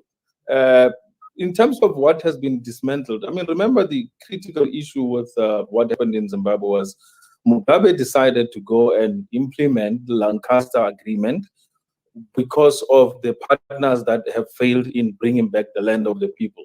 In South Africa, people don't have the land. I mean, I'm one of those tribal chiefs and, prince in a tribe where our land has been annexed. 45 of the companies that are currently sitting on the JSE today are sitting on our land and mining our ore and mineral resources, the PGMs, the platinum, the chrome, and all of the mineral resources that are continuously producing. I mean, one company, it's netting about 200 billion annually on some of the mineral resources activities on our own land. As royals, we don't even have a single cent that is accruing to us for our people to be given better, decent infrastructure, water, electricity, homes, and everything, So some of these issues that when we say we're going to go the Zimbabwe route, the only time when we would actually be in a Zimbabwe state where the global forces and powers will feel that they have to use a military might-like style where they will actually put us under Zimbabwe sanctions is when we have taken the land and have actually taken what we call self-determination, taking South Africa into our own control and hands and creating our own economy markets, creating the kind of economy that most countries enjoy in the world. Whereas, currently they've put the likes of Russia, they've put Cuba, they've put the whole lot of South America under the similar sanctions because they have taken course of their own development into their own hands. South Africa is not even near close to that. I said to you, there's about 48 to 50%, and you can go and check it and research it, of foreign direct investment that is currently sitting in the hands of a very few minority, some kind of lads and few families in England who are enjoying a good life. The rest of it is distributed throughout Switzerland, Belgium, is thrown into the American banks and all of those things. So we must be very clear and contextual. The current crisis in South Africa is perpetuated on the basis that, one, there's been a social neglect on the current crisis. And I like what Abeedah said, that you can't tell us that when people are currently starving and taking Pampers and everything, that these people are enriching themselves. There's not enrichment. None of those things are even going to last a week or so. So some of the issues is we refuse to acknowledge the fact that we have failed at a systematic level to give people social equity, civil rights of enjoying a life and a decent life in an economy that they deserve. We have not created the necessary jobs. Come to the issue of education, energy, transportation, communications, and everything. We are the last in all of those developments. You go and sit with governments and see over the past 10, 12 years or 20 years or 27 years of the current administration of South Africa as an economy. You'll see lots of plans. None of them have been implemented. And when you ask why is it not implemented, Half of them are shy of telling you that, listen, there is a group that is dictating to us, particularly coming out of the Western markets, which is mainly London and the US, that are dictating to South Africa's economic policy on development. Whenever they have an idea they want to implement at the government level, they're continuously be told that you cannot do this due to the fact that you have signed an agreement on this level, you have done a free trade here, you've done this and this and there, and as a result, those policies cannot be implemented. But instead of you worrying about this, let's give you something that would help you. Where was the solution to come up with the social grants in South Africa coming out from? This came out of one of the same institutions that said, the Bretton Woods institutions, that said, for South Africa to sustain its level of so-called inequality and poverty, give people what is called a social grant. In that social grant, it becomes a substitute to making sure that the masses, 17.5 million people, are receiving these social grants. Do you know what is the current crisis now that people are worried about? Am I going to get my grant paid at the end of the month with this continuing riots and everything? So it was deliberate throughout the years to keep people in the current state of starvation, to keep people in the current state of deprivation of economy and markets and self-determination and independence, so that they can be that level of going back to the effect of depending on what the system really rules with, its might of the economy and its might of manipulating. There is currently riots. Everything was almost burned down, which is really around the periphery of anything that is, upmarket, has burned down. Yet the rand has maintained its stability. The current issues with regards to the money flow and everything in South Africa is still running smoothly and everything. You would even think to say that the government knew what was coming when they started at the COVID, 475 days today, when they started at the COVID, and they made sure that everything is decentralized from big offices and everything, and is actually put into the so-called, mobility, mobile workers, everything works offline and everything. So you no longer have to have a central point where people can rally and organize to. People can't go to the Union Building, there's nobody there. I mean, it's just a useful building there with people lying that they're in charge and in power. So you have a scenario of South Africa currently caught in the quagmire. That quagmire is, we are still a colony that is dictated by multinational forces, mainly being the so-called foreign investors who are currently controlling massive amounts of foreign direct investment. 14 trillion circulates in the current stock market in South Africa, 14 trillion. Over that amount of 14 trillion, over about 60 to 80 billion is traded daily on the stock market, which is the capital that is used to prop up these companies that you see that are currently mainly the ones with the most capital. One company in all of them, about Naspers, sits with about 2 trillion, which is twice the value of what government is able to actually disperse on an annual basis in terms of taking care of its own fiscus.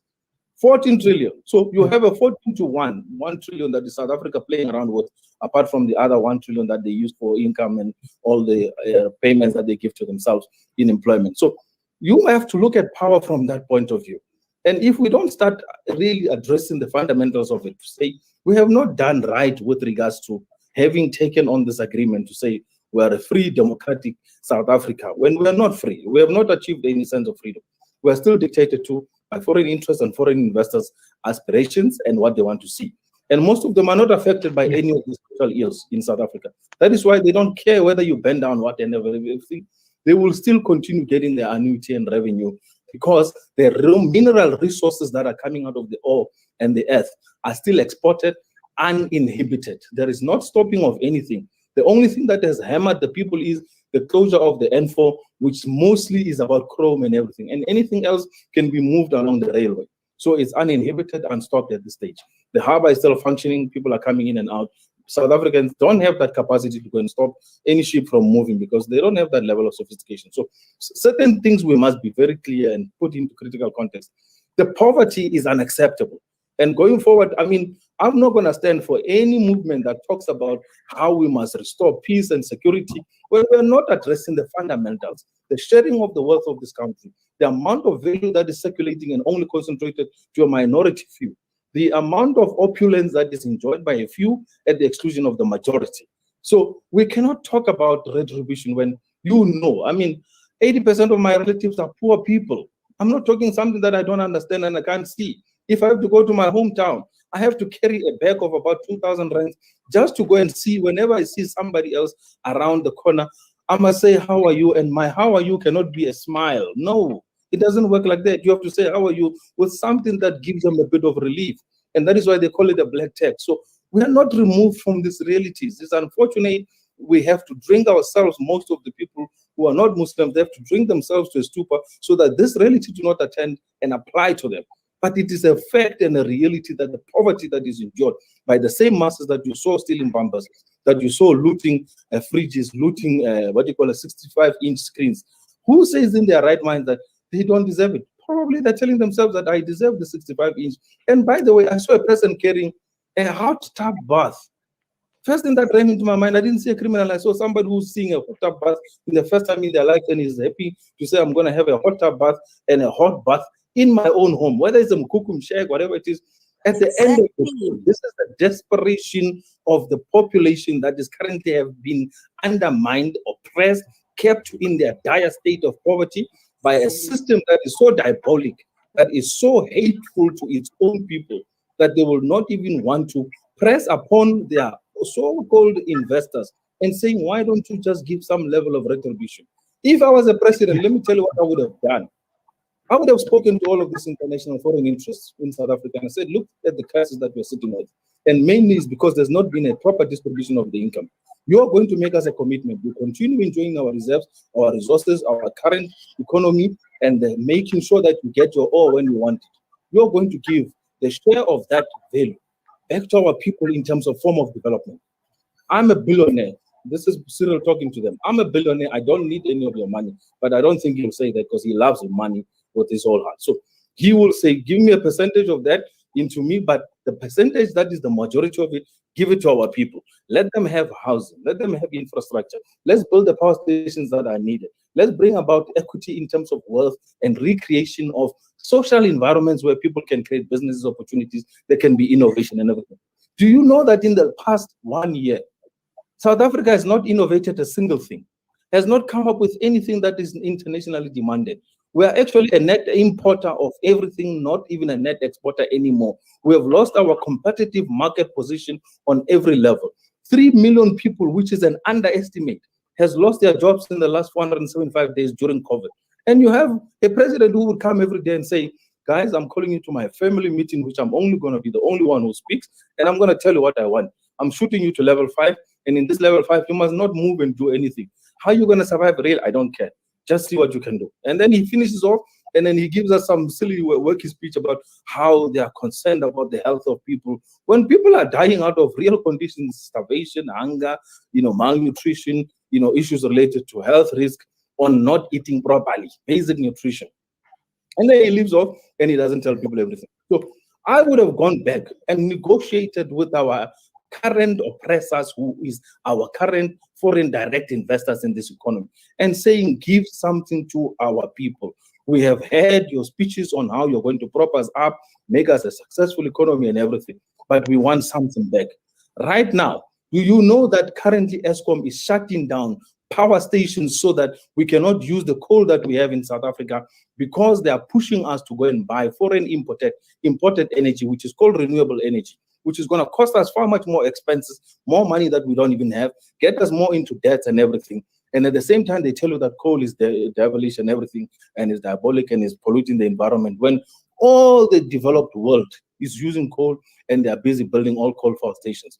Why? Because they can do it, they have the might, they are powerful, they are able to stand their ground, and they are able to dictate. America is currently using fossil energy, is currently a net importer right now. Importer, not exporter anymore. A net exporter, no longer an importer of energy and gas. All right. Here we are sitting with all sorts of resources that we're supposed to be a net exporter of all of those resources. Right now we are a net importer, even including electricity. So infrastructure development has ceased and everything. So the current crisis of South Africa is not impossible to solve. It is the interest that is currently sitting with our leaders in this group alone. And this is really, they must take it as a joke. I don't care how they really see it. You're sitting with more brain power than you will find in the current collective of 80 people in the ANC. And really, it's a fact. So, if they could have taken the invest on what people really require and need, and what can be done at a sincere, genuine level, you would see development happening in South Africa. But we know, I'm involved, that some of these key positions where they are taking decisions and are deciding. It is not deciding in the interest of the people. It is not decided in the interest of the masses. It is decided in the interest of a few individuals who stands to benefit, whether it's healthcare, education, whether it's to do with technology, whether it's to do with innovation, manufacturing, agriculture. We're talking about space technology and all of those things. All of them are only interested in saying, if I push this deal across, what do I get in return with respect to my portion of the transaction? The rest, nobody speaks about. We've had a promise whereby they told us that what, a trillion will get into economy of investment. What happened to all of that trillion? The Reserve Bank is sitting with a lot of money that is sitting on its doors now. And it was unfortunate that they made Tokyo Squally a joke when he talked about what was happening within the Reserve Bank on the monies that they are supposed to have been releasing and giving it out to actually people who have already raised the monies internationally. The Reserve Bank refuses to receive money that is coming from certain destinations in the world, which does not even have any links to either trafficking or whatever it is, what do you call it, this proliferation issues where they're talking about money being brought into money laundering and everything. Yet the Reserve Bank will sit and block those transactions so that this money must not come to, let's say, Ashraf, who will be now running a particular project in water piping, coming up with the communities and everything. Why? Because they don't want certain cabals and groups in the economy to benefit from such proceeds and everything. The Reserve Bank of South Africa, and that is why there was a call to say nationalize this thing so that we can have transparent, open transaction seeing of what funding goes out. Adil, sorry, can I just stop you there? Obviously, we are running out of time. We've got about 25 minutes, and we need to obviously go across panel and. Because I've got a question basically that has come up, talking and asking this question to the panel, saying that what is the imminent plan of action in your opinion now? And I'm going to go around with, we've got about half an hour or so there are about 6. But possibly I'll give you about 5 minutes each to each of the panelists. Starting with you, Dr. Anthony Turton, the question that has come through, in your mind, what is the immediate plan of action? Well, I think I'm not sure there is a plan right now. I don't think it exists, and I think that's part of the tragedy. I think thinking logically, the first thing that has to happen is we have to stabilize the situation, because I predict that at least 3 things are going to happen in the very near future. In fact, 4 things are going to happen in the very near future, and these must all be mitigated as a matter of urgency. Number one, we're going to have an accelerated food crisis. Of note. Where I sit right now, I have bread for tomorrow, I have milk for tomorrow, and nothing the day after, as I sit here right now. So food shortages are now going to rapidly start becoming a new problem across the board. Whether you black, white, pink, or yellow, whether you rich or poor, it makes no difference. There will be food shortages. The second shortage that I'm profoundly concerned about is fuel. There's a fuel shortage. I'm in KZN, on the south coast. Fuel shortage. I've got 200 kilometers of fuel in my vehicle and nothing more beyond that. The Natref oil refinery has just declared force majeure. They based in Durban. They're the people that provide the oil up into the Gauteng area. And the reason why they've done it is because the supply chain has been so damaged that they can't get certain chemicals to produce their fuel. So there will be a growing fuel shortage, not only in Gauteng, it will ripple out across the society. The third thing that I'm profoundly concerned about that should be planned for is medication. I'm at retirement age. A lot of my friends are at retirement age, and some of them are on chronic medication. I know of people that have got medication that will keep them alive for another 5 days maybe. And beyond that, they now start going into a situation where they might need to be hospitalized, and they're not going to be able to be hospitalized. So medication, I think, is a critical issue that's coming up. But the fourth thing that I think is also very, very important now that people haven't thought about yet, I don't think properly, is that there's going to be a shortage of money, a shortage of cash. Many of the ATM machines have been destroyed. and many of the retail outlets have had their point of payment machines devastated. So even if they could get goods into their stores tomorrow, they cannot actually transact because you can't transact electronically, and very soon you're not going to have enough cash to transact with as well. So these are things that are my immediate concern. Then there's a fifth concern that I would like to raise, and that is that in the context of a current pandemic, we are in the third wave. We know the Delta variant is a very virulent variant of the virus, and we've seen a complete breakdown in the recent past of any form of mitigation against that. So I would predict that in the next 10 days, we're going to start seeing more and more people reporting now sick with the virus and unable to cope.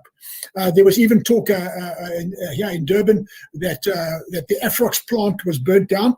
I think it was later confirmed that it's not the Afrox plant, but it's some other plant in the area. But also they supply gases and what have you. So we're going to start seeing those shortages. So those, for me, are the 5 immediate things that we have to start looking at. But of course, even before we can do that, we've got to de-racialize this thing. We've got to de-tribalize it. We've got to stabilize it, and we've got to start preventing it from going any further. And then starting to, in the medium to long term, rebuild the supply chain, an extremely sophisticated supply chain that has taken a century to put together. A supply chain that moves spare tires and goods and services and medication and books and you name it, fuel, whatever, around the whole country. That supply chain has been severely impacted. Mention was made about the fact that we don't seem to be able to damage the shipping. I've seen hard evidence of looting in the harbors, looting of containers in the harbors. So I would go on record as saying that the entire supply chain has been so severely damaged that we're going to see supply shortages across the country, and this is going to affect every company, every business. Whether you need to refill your printer cartridge or something like that to carry on your business tomorrow, you're going to have some kind of supply chain disruption. And of course, as companies are forced to now declare force majeure, what that simply means is that they've now got the legal right to suspend all contracts, all contractual commitments. So unemployment's going to go up, and of course, having said all that, that sounds terribly doomy and gloomy. I'm actually a positive guy. I'm not a doom and gloom prophet. I would like to say on the positive side, that piece that I put out last night on Facebook, that's now being published elsewhere, in fact, is a positive piece, because what it tells me now is that what we've seen in the recent past is a resetting of the agenda. And I see the emergence from grassroots level of a new kind of vibrancy, a new kind of civil society that I believe is going to fill the void left by a retreating government. And I believe all the social issues that the panelists have spoken about tonight, all of them are completely, absolutely critical issues like poverty, issues like a lack of dignity, issues like sustainable livelihoods, issues like a reasonable wage, a reasonable, honourable employment. All of those things are critically important, and that I believe is going to be renegotiated now. Hopefully, I'm an optimistic guy in this new, vibrant civil society that's going to emerge. And someone mentioned earlier on the TRC thing. I think we're going to have a kind of new era of engagement, similar to the one that gave us the imperfect version of the TRC, where we're going to start coming to terms with our very, very complicated and very, very heavy personal history. All of us carry the burden of that history, and I think we're going to start coming to terms with that awkward history in the near future, all as equals, as South African citizens, black, white, pink or green. Just for the record, I'm an African. Just for the record, I'm a 12th generation African, and I'm extremely proud of that fact. So that just to sort of put another cat amongst the pigeons, and I'm extremely proud of that as well. Thank you for that. And in fact, just for the record as well, I can prove my ancestry. Yeah, no, I was going to say that in my ancestry, going back that period of time, I can even say that I actually have some Muslim blood in me. Okay, so that is also an undisputed fact. What that makes me, who knows? But I am what I am. Okay, I'm a son of this country. Well, thank you for that, Ashraf. I know you've been quiet and you've been in and out for a while. I'm going to give you 5 minutes as well, just to wrap up. Shukran, Inayet, and all panelists, salam and welcome. So I think it's very similar. We have a good social cohesion on this panel, and I think we all patriotic South Africans. We all are deeply scarred at the image in the reality of South Africa. We've made global news. The big three items that I would propose. Number one is a mass employment and skills program, of which the government should and the private sector should fully support and implement as soon as possible. The caveat there would be, for the private sector to get any incentive, they should invest in productive investment. The problem is too much of the JSE listed companies are in financialization, meaning they're only trading in stocks and shares. But there should be a tax on finances, financial transactions, and there should be incentives for productive investment. So those mechanisms would stabilize the economy and support what Dr. Turner is saying, rebuild the supply chain, get people trained in those key sectors like transport, agriculture, and community health, etc., etc. I think that would be the first. More importantly, I think is social cohesion.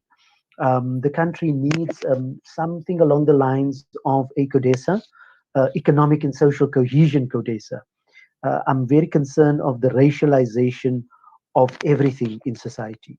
Everything is race, is class, is tribes, and it's in many ways there are many fractures, and we should be able to mend. So social cohesion should be very, very, very important. And of course, I think maybe perhaps the third element is to look at the shortcomings of the state and big business. Remember, these are the two most powerful sectors in society, the state and big business, and they have phenomenal resources at their disposal. And those resources are not being applied in the correct way at this point in time.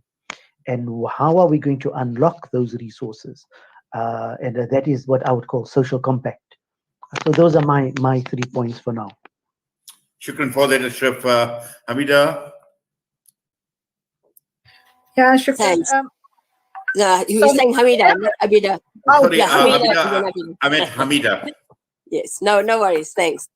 So, normally I'd complain because I've spoken very little, but I must say a special thanks to Abeedah. I mean, I could not have articulated the issues better, on point, and really, it does me absolutely proud to hear the brilliant articulation of the principal issues that needed to be taken forward. So well done, my comrade. I'm really proud. And then again to the Crown Prince as well. Thank you very much for your analysis. Imraahn, I normally hear you, so I didn't get the earlier part of your discussion, but I'm sure I can say the same for you. And I mean, Anthony, I'm always in awe. Ashraf, I didn't hear your full rendition, but I mean, I think again, I want to echo what the Crown Prince said in relation to the fact that the solutions, if a panel like this is able to present really insightful analysis of what the challenges are, then surely government with all its resources and capabilities should be able to. So it's not a misnomer. They know what the answers are. They know who we are. They hear us on different forums, and if they really want to implement what it is that we're saying, they can do that. They've got the resources, the capacity. It's just about the political will. So I think that's fundamental. But I just want to bring in, I want to be cynical again. I mean, I started with the cynicism in relation to the fabric of society, but, Anthony's analysis, ironically, actually speaks to equality. People, the majority of South Africans know what it is to be without bread every single day of their life for more than a week, 2 weeks, a month. They know what it's like to be without water.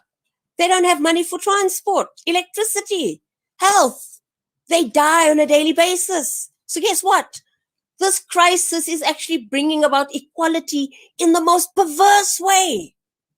I think that for me is profound. As you were talking, I actually realized, this is the reality. And perhaps, I'm a Muslim, so this is God's way of opening our eyes, of making us realize that iniquity brought about by materialism can be vanished within seconds. This is a wake-up call.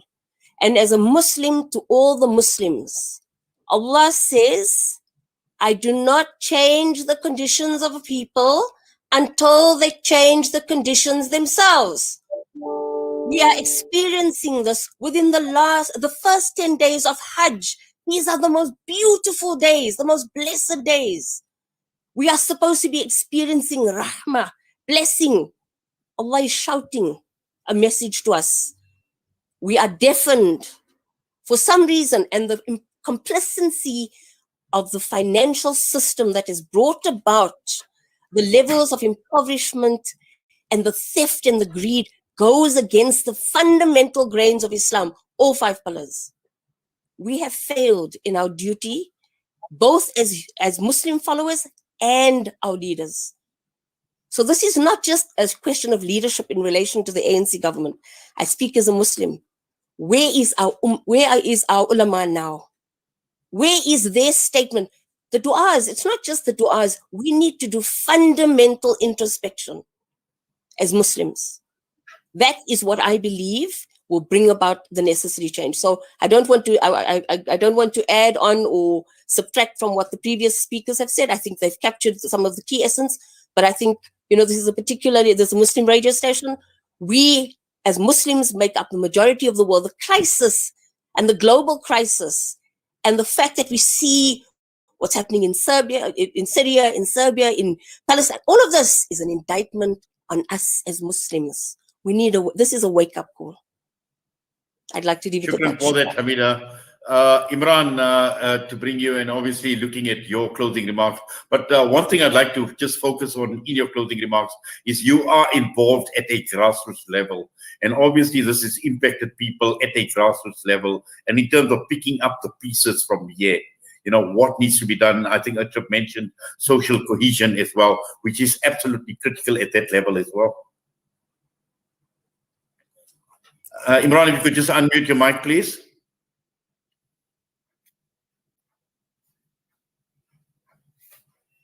Yeah, unmute yourself, Imraahn. Yeah, I've got it. I think the most damage done, all the property that's been destroyed, all the infrastructure, all that can all be rebuilt. But the relationship between human beings and the hatred that comes from this kind of intercession conflict. Somebody was speaking about the 1947 Durban riots and comparing the current situation to then, and polarizing Indians and Africans and tribalizing this. And some of the horrific videos that I've seen today, where there was just people in the name of protecting their property were shooting from the back of a bakkie at anybody running. The damage that does to our society, to our understanding of what our society should be. To rebuild that is the challenge. But that is not damage that was done through a few days of rioting. That's damage that was done through decades of arrogance and racial intolerance, where we as Muslims and as Indians, in our backgrounds, we believe we are superior to our indigenous African brothers, and that is what needs to change. And I think the wake-up call here is to say that we have awoken this African lion that's going to come and tear us apart if we don't learn to live in harmony with each other. And that harmony comes from economic distribution of wealth that gives everybody their fair share. And what we have as a society, because we're so unequal, is we don't have a fair share. Everybody don't get their fair share of and their rights due. And from an Islamic perspective, and from a humanitarian perspective, or from any perspective that you look at it, any injustice will come to an end.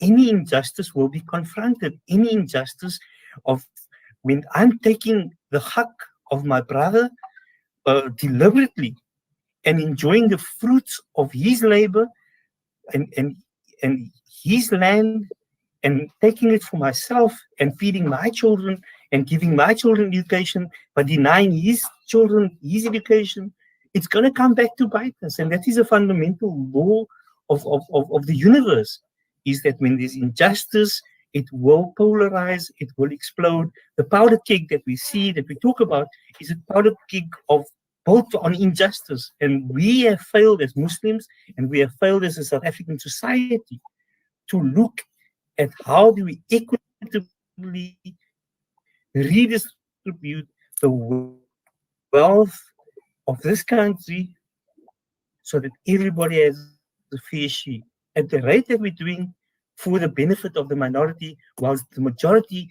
is not given their fair share. And this is the only way forward. The only way forward is to reset now, the reset button, and saying, and I think this is the positive out of this, is that we have to realize that there's just no ways we can turn back and say we can continue as normal and treat our African brothers as if they are lesser human beings and they deserve less because we are entitled to more. And that is a core to our Muslim brothers and people of Indian extract and people of European extract and people that make up the minorities in this country, to realize that this lion is not going to sleep again. We've awoken a lion through our own greed and our own indulgence in the capitalist system by extracting more than what we need from those that need more than what they have. Yes, Imraahn, obviously, I think, you've raised certain points, and some of them you've come very strongly in terms of internalizing this with regards to minorities. But this is obviously a much bigger problem than just one community. It's not about minority communities. This is a worldwide, being on the African continent. We are suffering. We are suffering with decades and decades of colonialism. And we're still suffering as a result as well. And I think, obviously that will be a topic for another day, hopefully, where we will obviously look at some of these issues at a global level or a macro level in terms of how these things have been playing out. Abeedah, coming through to you, and obviously there was a question that was raised specifically to you, and I just want to read out this question. If very quickly you could answer that question and just your final thoughts before we get to Adil. And this comes from Shabana, who says, would the food parcels and vaccine rollout, which is indeed being rolled out amidst riots and looting, have stopped the crime that has been taking place? So just quickly, if you could answer that question and just your final thoughts, please. Once again, Abeedah, if you could just unmute. Yeah, Shukran. Absolutely. I think that the food parcels is one form of a safety net for people who are in dire conditions. So we need to continue that wherever that is possible. That is why also we have been saying that instead of stopping that grant of 350 Rand, increase the grant, increase it to 585 Rand. We've got a campaign in terms of pay the grant, and we're saying also give that to caregivers. At the same time, what we're also demanding is to say that government must ensure that the offices of SASSA is open and is protected, but also then work towards the implementation of a basic income grant. We know if there's that kind of safety net. I mean, research has proven across the world where there is a basic income grant, the standard of living of people are improving, and it doesn't mean that then people become reliant on their social grants. It actually it changes people's conditions, but I mean, if I'm a recipient of a grant, if I've got an opportunity to even better and improve quality of life, I'm going to do that, and I'm not going to be dependent on the grant. So that idea also that, that we have a society who just want handouts, I mean, that is absolutely wrong. And I think for me, what I also want to say is that somebody had raised the issue of looting, and again, the obsession with looting, that yes, they are taking TVs and everything. We must actually go to the JSE, because that is where the biggest looting is taking place, right? So I think we need to have this also in a context, and also historically, South Africa is built on colonialism, which is a form of looting any rate. So this morality that we want to now expect people who's in dire conditions, it's actually, for me, very concerning. It does also say that we do need to do a lot of work, especially I've heard some of the speakers talking about social cohesion. And yes, we need to talk about justice, but we need to talk about economic justice. That is absolutely important. I mean, it's not, it's just affirming what the speakers before me have said. So it's the issue about the grants. Then there's the issue that we need to roll back austerity. We need to undo the damages that has been done. And linked to that rolling back of austerity is unfreezing all the posts in the public sector, is employing the 33,000 plus healthcare workers that we need. If it is increasing, it is the quality of our education. It is really the demand of free quality education from ECD to tertiary level. Those are the things, if we want to redress society, those are the issues that we need to look. And that's all linked. I mean, like Hameeda said, it's linked. All these things are linked to issues around economy and justice. And that is where we need to start.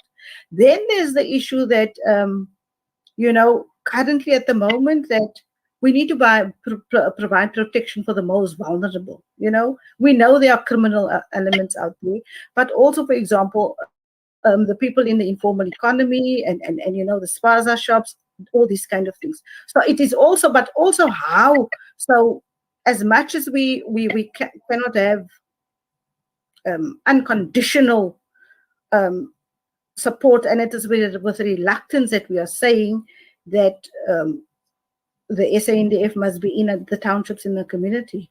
But really we need to make sure that what their role is there. Because, you know, what is very worrying at the moment is to say, we will not tolerate any nonsense. We will deal you in a particular way. That is not what we need right now. That is just inflaming situations. It's easy for me to say, it's easy for you when you're in a privileged position to say they must have the troops in the army. But if you live in a shaken and informal settlement and you're confronted with the army, it's a completely different situation. And that is what we must guard against. I just want to add that what we had said in our statement earlier today, for example, was that we must also ensure that the vaccine and chronic medication rollout can continue unhindered, right? And we need to make sure that hospital admissions are managed as best as possible, because we are sitting with a public health crisis. We are in a third wave. We're still sitting today in terms of the data for the positivity rate of 24%. And those are the issues that because you know who suffers the most? It's the poor, you know? I mean, and it's linked also again, I mean, like if we make the links, it's linked to the issue about austerity and budget cuts, and we need to roll that back. Then I think what is equally important is the stop the state's explicit support for xenophobic violence. And we need to protect all people who live in South Africa and emphasize that everyone is a valued member of our society whose human rights must be protected. So, I mean, and then what is of importance is the issue around, I mean, it's not part of the C19 campaign, but it is the issue around the TERS that is confronting so many workers who's now on furlough or no work, no pay. But yet still we don't have clarity on when TERS will be paid to these workers.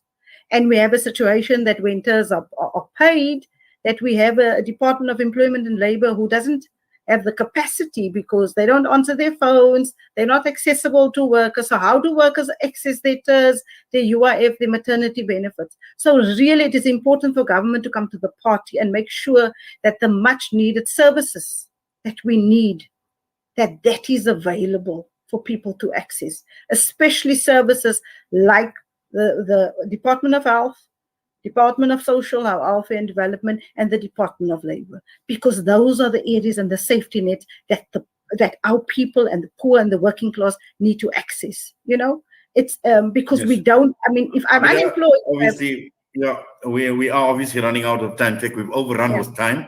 We were due to finish at around 9 o'clock, but we've gone to 3 minutes already. Shukran for that, Adil. I see you've gone off the video. So possibly you on audio, if you could just have the final word, please.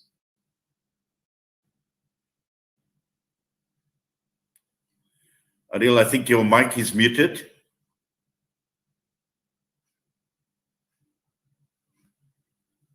I see Adil's just trying to log in again. Possibly he just may have lost contact with us. Yes, it does appear as if I see. Okay, Adil, we're going to give it one more try to see if you can connect. Well, we are obviously having a problem, and we have already overrun on time. To the panelists, I see Dr. Anthony is gone, to Ashraf, Patel, to you, Abeedah, Adams, Hameeda, Deedat, Imraahn, Mukaddam as well, and to Adil Nchabeleng. We thank you. We say shukran to you for your time with us this evening on Wednesday nights with Inayet Wadee. I must say it's been a most absorbing panel discussion that we've had, and obviously looking forward to a lot more engagement with the likes of yourself going forward. And I'm sure there are many topics, there are many issues that we will be talking about. But for now, please keep safe. All the best to you, to your families as well. Assalamu alaikum wa rahmatullahi wa barakatuh. Wa alaikum salam. Wa alaikum salam wa rahmatullahi wa barakatuh, and shukran for the opportunity. Shem, I think Adil just joined. Shukran. That brings us to the end of the broadcast for this evening. And once again, it's been wonderful being in your company, in the company of our Salam Media listeners on the various platforms, on the social media platforms, on YouTube, on Facebook as well. And also those of you that are listening to us on audio this evening, we trust and hope that everything goes well with you, with your families, and also exercise, obviously patience, particularly to those who have actually lost so much in the last few days by way of their properties, by way of their possessions as well. Many of you, I know, have been there for generations. You've obviously built whatever you have, but at the end of the day, we make dua that Allah subhanahu wa ta'ala grant you sabr, grant you patience, and replace whatever you have lost with a lot better, inshallah. So from myself and the rest of the team here at Salam Media, it's been wonderful being in your company. Assalamu alaikum wa rahmatullahi wa barakatuh.